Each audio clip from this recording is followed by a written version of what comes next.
Messieurs les chefs de délégation, distingués délégués, mesdames et messieurs,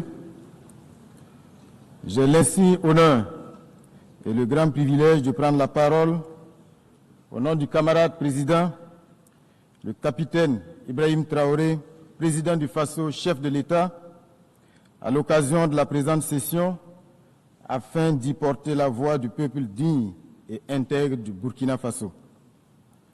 Aussi me charge-t-il d'adresser ces fraternelles salutations à tous les citoyens du monde épris de paix et de liberté.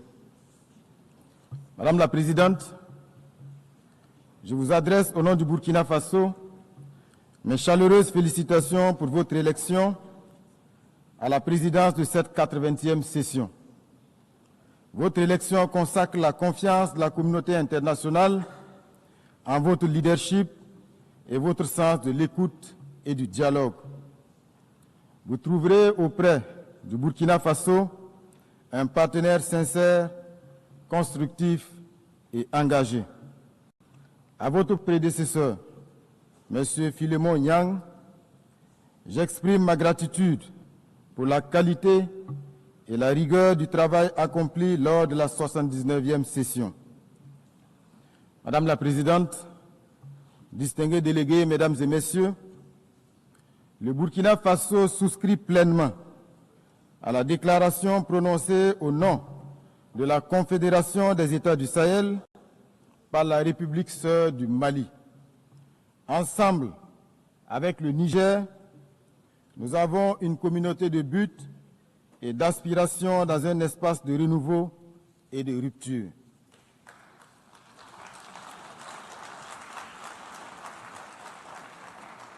Monsieur le secrétaire général, le Burkina Faso tient à saluer l'apport du système des Nations Unies et de ses partenaires dans notre quête commune de stabilité et de prospérité.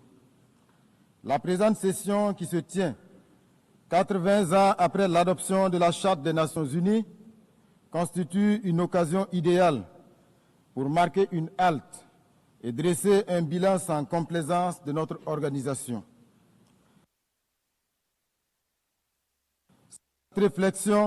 C'est cette réflexion que nous propose le thème « Mieux ensemble, plus de 80 ans au service de la paix, du développement et des droits humains ». S'il s'inscrit dans la perspective de renouvellement de notre engagement mutuel en faveur d'un monde davantage porté sur l'équité et la justice et d'un multilatéralisme plus efficace, ce thème traduit bien la démarche idéale qui devrait guider chaque nation, chaque regroupement sous-régional, régional et international.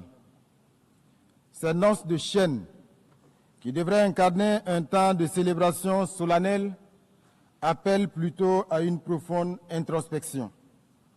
Le bilan des 8 décennies des Nations Unies, loin de susciter l'allégresse, s'apparente davantage à un fiasco embarrassant, une désillusion collective et un échec structurel. Puisque le devoir de vérité nous y invite, nous devrons reconnaître avec humilité que quoique le tableau global présente quelques acquis, celui-ci reste négativement marqué par 8 décennies d'optimisme durement éprouvé, 8 décennies d'espoir déçus, 8 décennies de rêves brisés, bref, 8 décennies de rendez-vous cruciaux manqués. C'est malheureusement l'image obscure d'une ONU que beaucoup de nos dévanciers de 1945, s'ils vivaient encore, auraient eu du mal à accepter. Il est donc difficile de se réjouir face à un bilan aussi mitigé. Comment comprendre que l'Afrique, berceau de l'humanité et foyer de tant de conflits, représentant plus d'1 milliard d'êtres humains, demeure exclue des instances décisionnelles du Conseil de sécurité? Comment accepter que des missions de maintien de la paix, financées à coups de milliards, quittent nos pays en laissant davantage de frustration et de souffrance que de résultats tangibles? Les causes de ce naufrage collectif sont pourtant bien connues de tous. notamment des États membres eux-mêmes, qui, durant des décennies, ont, dans le cadre de l'Assemblée générale, consacré leurs énergies à défendre des causes nobles et à proposer des réformes réalistes sans obtenir gain de cause. Que peut-on y faire si les décisions de l'Assemblée générale, qui ne sont pas contraignantes, la rendent congénitalement inaudible et inefficiente? Pouvait-on espérer un meilleur bilan avec un Conseil de sécurité malade de la politisation de ses décisions, impotent du fait de ses incohérences et inefficient en raison de ses divisions permanentes? Pire encore, ce Conseil au rôle aujourd'hui galvaudé se présente lui-même comme un grand fauteur de troubles pour la complicité tacite, sournoise et parfois active de certains de ses membres permanents, eux-mêmes grands acteurs et principaux financiers des crises de notre époque. Voilà ce qu'est devenu notre Conseil de sécurité. Une entreprise, il faut le dire, funeste, qui, du fait des visées prédatrices de certains de ses membres permanents, peut entre autres décider de quel pays sera à l'ordre du jour du terrorisme international, dans quel autre envoyer des opérations de maintien de la paix, comme pour mieux légitimer son rôle. C'est donc impuissant que nous assistons aux échecs d'initiatives, pourtant judicieuses en raison des rivalités entre États et à des crises non résolues, dont la plus emblématique est le conflit israélo-palestinien qui n'a que trop duré.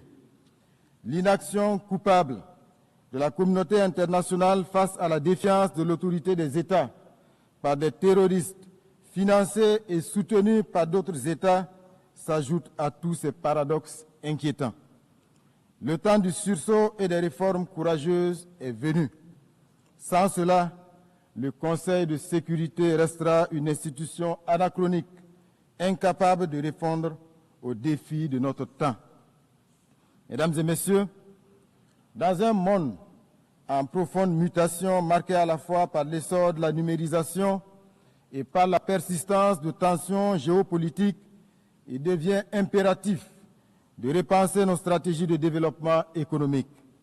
Le commerce international ne peut plus être appréhendé à travers les schémas rigides et déséquilibrés qui nous ont été imposés, mais doit être réorienté vers le renforcement de l'autonomie économique, la transformation locale des ressources et la promotion d'une justice sociale réelle.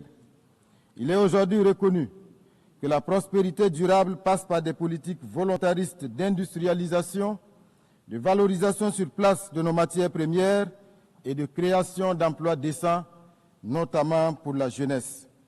C'est pourquoi il est urgent de répondre avec le cycle, il est urgent de rompre avec le cycle de dépendance aux exportations de produits bruts, un modèle qui accroît la vulnérabilité de nos économies et freine inexorablement notre émergence. Au Burkina Faso, les initiatives présidentielles traduisent cette volonté ferme de bâtir une économie productive, inclusive et résiliente, capable d'offrir de nouvelles perspectives à nos concitoyens. C'est dans ce sens que mon pays réaffirme son attachement à l'édification d'un système commercial multilatéral plus juste et plus équitable, fondé sur la solidarité internationale et tirant pleinement parti des avancées scientifiques, technologiques et de l'innovation, véritable levier d'un développement durable et partagé. Madame la Présidente, mon pays traverse, comme d'autres nations du Sahel, une des épreuves les plus difficiles de son histoire. Depuis près d'une décennie, le Burkina Faso est agressé par des terroristes soutenus par des forces obscures. Ces groupes convoitent nos ressources, cherchent à briser notre souveraineté et à imposer la loi du chaos. Mais loin de nous résigner, nous avons fait le choix de la dignité et de la résistance. Sous le leadership du camarade président, le capitaine Ibrahim Traoré, nous avons décidé de prendre notre destin en main. En mobilisant nos forces de défense et de sécurité, appuyées par les volontaires pour la défense de la patrie, véritables héros du quotidien. En instituant le Fonds de soutien patriotique, alimenté par les contributions volontaires de nos citoyens, de notre diaspora et des amis du Burkina Faso à travers le monde. Depuis 2023, ce fonds a déjà collecté plus de 413 milliards de francs CFA, preuve éclatante de l'unité et du sursaut patriotique de notre peuple. En engageant des réformes historiques pour atteindre la souveraineté alimentaire, réhabiliter nos terres, relancer notre production agricole et réduire notre dépendance aux importations. Ces efforts déployés par tout un peuple déterminé portent leurs fruits. Plus de 72% de notre territoire ont été reconquis, des milliers de déplacés internes regagnent leur localité, des écoles rouvrent, des services sociaux reprennent vie. Le Burkina Faso démontre ainsi qu'un peuple uni et debout peut surmonter les épreuves les plus dures.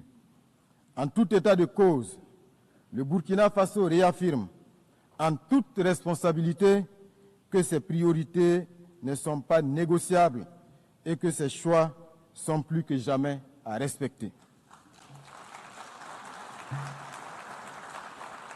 Mesdames et messieurs, nous inscrivons notre action dans le sens des vertus de la solidarité et de l'unité avec la conviction profonde qu'un peuple rassemblé autour d'un idéal commun peut accomplir de grandes choses. Les efforts conjugués de nos concitoyens de l'intérieur comme de la diaspora et leur adhésion enthousiaste à la dynamique impulsée nous confortent dans la justesse des choix que nous avons opérés sous le leadership du camarade président du Faso. L'engouement suscité par le Fonds de soutien patriotique et l'initiative présidentielle Faso-Mebo en est la parfaite illustration. Institué en 2023, en appui au plan d'action pour la stabilisation et le développement, le Fonds de soutien patriotique a pour vocation de mobiliser de manière endogène des ressources nationales supplémentaires afin de renforcer nos capacités de défense et d'investissement stratégique. Ce fonds a suscité une adhésion massive tant à l'intérieur du pays qu'au sein de notre diaspora. Madame la Présidente, la poursuite méthodique de nos réformes nous permet de saluer aujourd'hui des avancées majeures en matière de gouvernance économique, meilleure maîtrise des dépenses publiques, gestion optimisée des ressources humaines de l'État, rationalisation des charges institutionnelles et maintien d'un endettement viable. Ces efforts sont également perceptibles dans la redistribution plus équitable des richesses nationales afin que les ressources abondantes de notre territoire profitent pleinement aux citoyens qui œuvrent à l'essor du pays et non à quelques intérêts extérieurs ou à leur relais interne. Malgré les difficultés inhérentes à la crise sécuritaire et humanitaire, les actions gouvernementales couvrant l'ensemble des secteurs de développement socio-économique enregistrent des succès notables. Mesdames et messieurs, c'est pourquoi nous nous étonnons des postures condescendantes de certaines agences onusiennes qui s'autorisent à s'immiscer dans notre débat national à travers des narratifs biaisés et déconnectés des réalités du terrain. Nous rejetons avec fermeté le rapport intitulé « Les enfants et le conflit armé au Burkina Faso », émaillé de contre-vérités et dont l'intitulé même relève d'une manipulation sémantique. Je voudrais à cette occasion saluer le courage de nos forces combattantes et rendre hommage aux martyrs civils et militaires tombés sur le champ d'honneur pour la défense de notre souveraineté.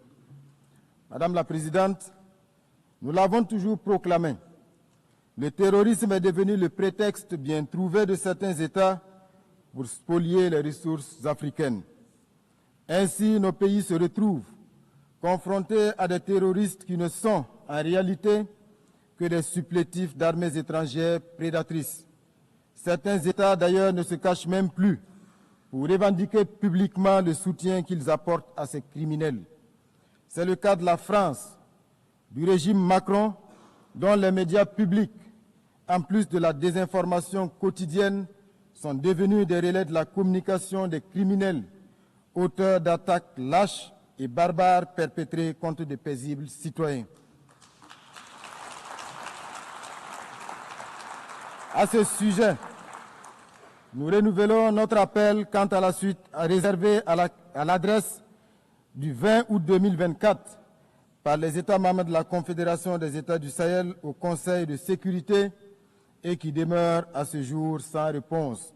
Ce silence persistant ajoute au discrédit de l'institution et laisse planer le doute sur une complaisance implicite. Plus inquiétant encore, certains membres du Conseil de sécurité continuent de piétiner la résolution 1373, pourtant contraignante, qui impose la répression du financement du terrorisme, le renforcement des contrôles frontaliers et une coopération internationale accrue. Au Sahel, nous avons pris acte de cette réalité et avons adapté nos dispositifs sécuritaires à cette donne tout en révisant nos modalités de coopération avec certains pays. Madame la Présidente, nous demeurons convaincus que les Nations Unies doivent rester un cadre central de dialogue et de coopération. Mais nous appelons à un partenariat rénové, fondé sur le respect mutuel, l'égalité et la solidarité sincère. Mesdames et Messieurs, face aux menaces communes et aux ingérences extérieures, le Burkina Faso, le Mali et le Niger ont uni leurs forces pour fonder la Confédération des États du Sahel. L'AES n'est pas un repli, encore moins une fermeture. Elle est une affirmation, l'affirmation de notre droit de disposer de nous-mêmes, de définir nos priorités et de bâtir une coopération régionale au service exclusif de nos peuples. C'est un choix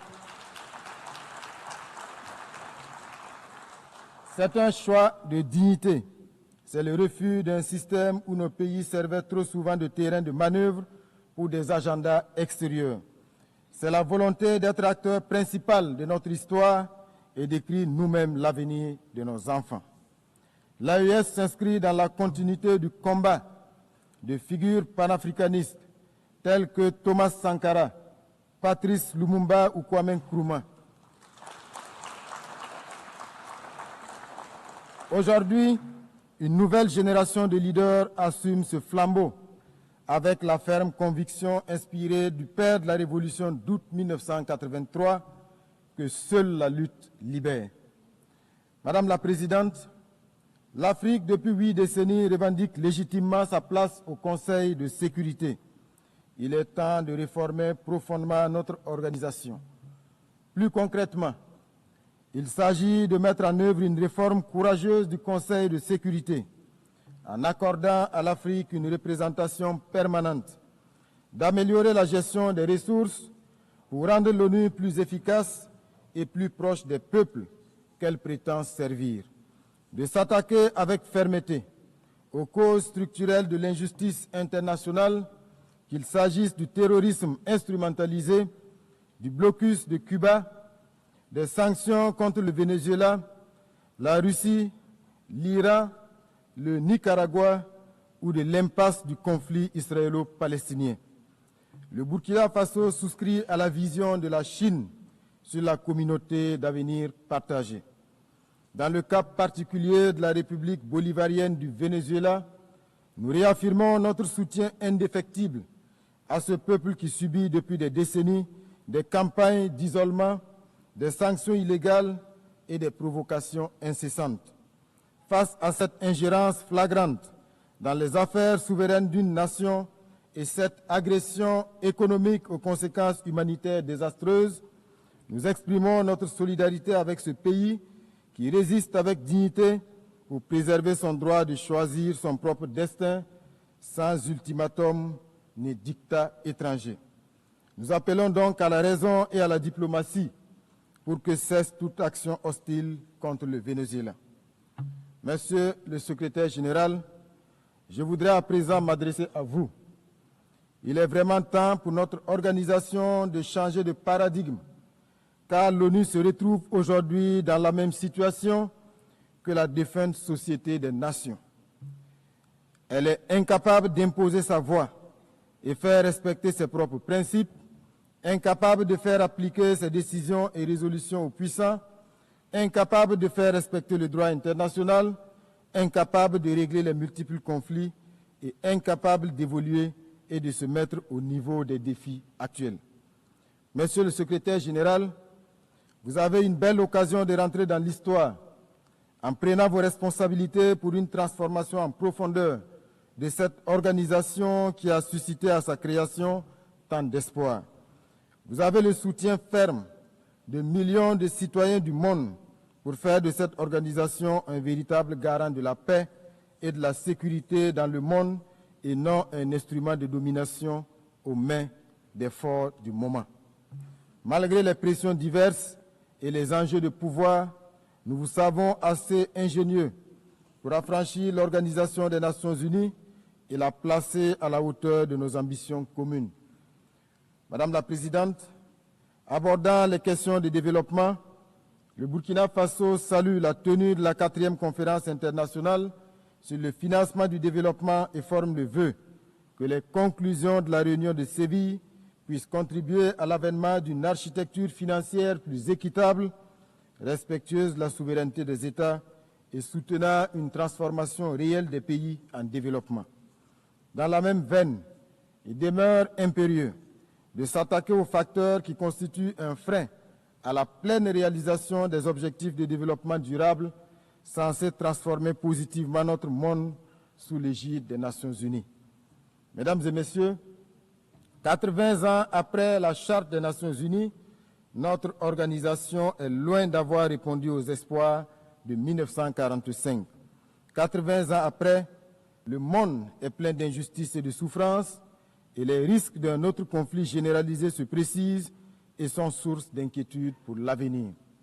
Mais il n'est pas trop tard pour redonner à notre maison commune l'élan qui lui manque.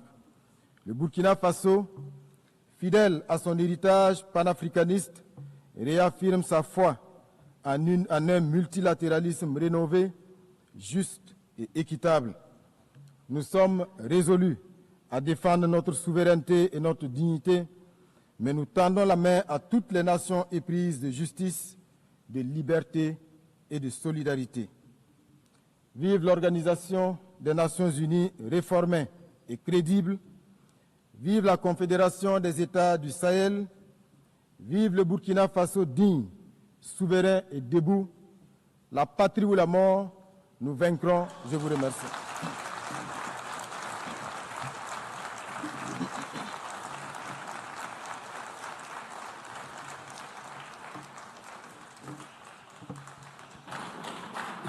On behalf of the Assembly, au nom de l'Assemblée, je souhaite remercier le Premier ministre et les chefs du gouvernement du Burkina Faso.